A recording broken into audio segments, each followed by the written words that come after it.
भारतीय सेना, बिल्कुल दोस्तों, हम में से बहुत सारे युवाओं का सपना होता है कि हम भारतीय सेना को ज्वाइन करें और अपनी मातृभूमि की सेवा करें, अपने देश के लिए, अपनी भारत माँ के लिए कुछ करें। बिल्कुल दोस्तों, अपने प्राणों का बलिदान, अपने प्राणों का त्याग करें अपनी मातृभूमि की सेवा करते हुए। तो बिल्कुल दोस्तों, ऐसा ही एक मंच आपको प्रदान करती है भारतीय सेना।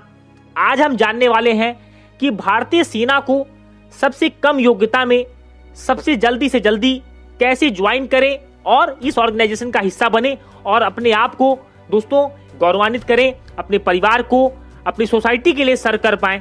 तो बिल्कुल दोस्तों, स्वागत है आपका एपीएन क्लासेस यूट्यूब चैनल पर और मैं आपका मित्र उज्जवल उपाध्याय स्वागत करता हूं आपका बहुत ही महत्वपूर्ण एवं अहम वीडियो में।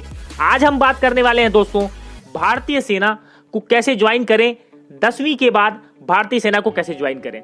सबसे पहले दोस्तों जान लीजिए, जो पहला पड़ाव है, जो पहला मौका आपको मिलता है वो आपको मिलता है कम से कम 10वीं पास होने के बाद आप भारतीय सेना को ज्वाइन कर सकते हैं। लेकिन आप इसमें कमीशन्ड ऑफिसर नहीं बन सकते, बिल्कुल दोस्तों, लेकिन आप भारतीय सेना को ज्वाइन कर सकते हैं एकदम बेसिक लेवल से, एकदम निचले स्तर से आप भारतीय सेना को ज्वाइन कर सकते हैं और भारत माँ की सेवा कर सकते हैं।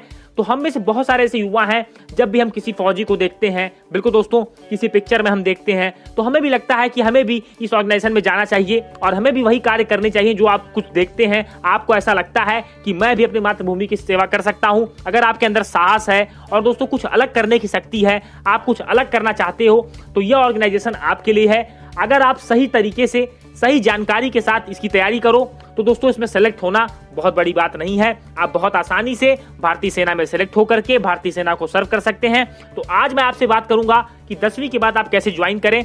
सबसे पहले दोस्तों जान लीजिए, 10वीं के बाद आपके पास केवल 2 एंट्री है, 2 माध्यमों से आप जा सकते हैं भारतीय सेना में।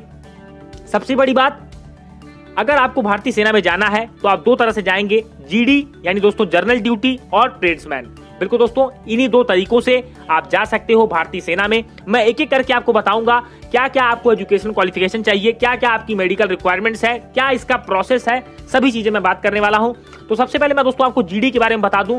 तो जीडी यानी जनरल ड्यूटी, बिल्कुल दोस्तों सोल्जर्स जनरल ड्यूटी, इसके बारे में आपको एलिजिबिलिटी में बता दे रहा हूं। आप कम से कम 10वीं पास होने चाहिए 45% अंकों के साथ। हाँ दोस्तों, 45% मार्क्स आपके क्लास 10th में होने चाहिए। आप किसी भी बोर्ड में पढ़ते हो, आप बिल्कुल जा सकते हो। बस यही है कि आप क्लास 10th पास हो 45% मार्क्स के साथ और हर सब्जेक्ट में आपके 33% मार्क्स कम से कम होने चाहिए।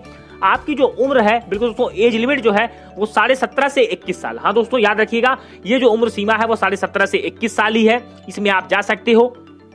अगली जो एंट्री है वह है दोस्तों ट्रेड्समैन की। ट्रेड्समैन दोस्तों क्या होते हैं, जो अलग अलग ट्रेड्स में लगाए जाते हैं भारतीय सेना के। बिल्कुल, इनकी जो एज लिमिट है वह है 17.5 से 23 साल। इसमें दोस्तों कोई भी परसेंटेज का बार नहीं है, आप केवल 10th पास होने चाहिए। हाँ दोस्तों, ध्यान से सुनिएगा, ट्रेड्समैन के लिए आपके कोई परसेंटेज बार नहीं होना चाहिए। आप बस 10th पास हो 33% मार्क्स के साथ, आप केवल 10वीं पास हो, इसके लिए आप ज्वाइन कर सकते हो, इसके लिए आप अप्लाई कर सकते हो। अब मैं आपको बात करता हूं कि क्या इसका प्रोसेस है। तो देखिए दोस्तों, ये जो दोनों रिक्रूटमेंट होते हैं, इसका कोई नोटिफिकेशन बहुत बड़े लेवल पे नहीं आता है। इसका जो रिक्रूटमेंट होता है वो स्टेट वाइज होता है। जिस समय आपकी स्टेट की रिक्रूटमेंट आएगी उस समय आप इसमें अप्लाई कर सकते हो और बिल्कुल आप इसका एग्जाम दे करके भारतीय सेना को ज्वाइन कर सकते हो। तो देखिए, सबसे पहले आपको करना क्या है, जब भी आपकी स्टेट वाइज रैली आएगी, यानी दोस्तों रैली भर्ती के माध्यम से इनको लिया जाता है। प्रोसेस आप समझ लीजिए किस तरह से आप अप्लाई करोगे। सबसे पहले अगर आपको इसमें जाना है तो आपको www.joinindianarmy.nic.in, हाँ दोस्तों nic.in पर आपको जाना है और आपको रिक्रूटमेंट के लिए नोटिफिकेशन चेक करते रहना है कि कब आपकी स्टेट में रैली भर्ती आने वाली है। सबसे पहले आप ऑनलाइन जाकर के अप्लाई करोगे, फिर दोस्तों आपको कुछ समय बाद फिजिकल की डेट मिलेगी, आपकी दौड़ होगी, आप दौड़ने जाओगे। इसको करने के बाद दोस्तों, फिजिकल करने के बाद आपका मेडिकल एग्जामिनेशन होगा। अगर आप फिजिकल और मेडिकल क्वालिफाई कर लेते हो तो फिर आपको रिटर्न के लिए बुलाया जाएगा, फिर आप रिटर्न एग्जाम दोगे। जैसे ही आप रिटर्न एग्जाम दोगे, इसके बाद दोस्तों मेरिट बनेगी और आपके ट्रेड्स आपको अलॉट कर दिए जाएंगे, आपको ज्वाइन लेटर भेजा जाएगा, आप ज्वाइन हो जाओगे।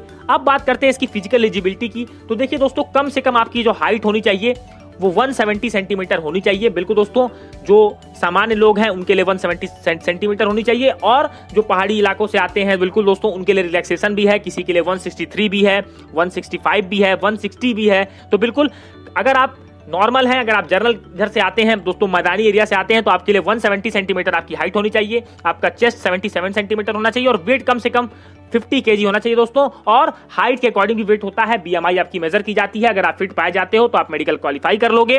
बिल्कुल इस तरह से आप भारतीय सेना को ज्वाइन कर सकते हो। दोस्तों हमारे पास एक जज्बा होता है, जुनून होता है, 10वीं के बाद हम जल्दी से जल्दी भारतीय सेना को ज्वाइन करना चाहते हैं। तो यही 2 तरीके थे जिस तरीके से आप भारतीय सेना को ज्वाइन कर सकते हो। आपको वीडियो कैसा लगा? वीडियो को लाइक कीजिए, वीडियो को अपने दोस्तों में शेयर कीजिए, हर उन दोस्तों को शेयर कीजिए जो दोस्तों इस साल 10वीं में हैं या 10वीं का परीक्षा देने वाले हैं, ताकि वो पहले से अपनी तैयारी को धार दे सकें। तो बिल्कुल दोस्तों मिलेंगे अपने अगली वीडियो में, तब तक के लिए thank you and have a awesome day.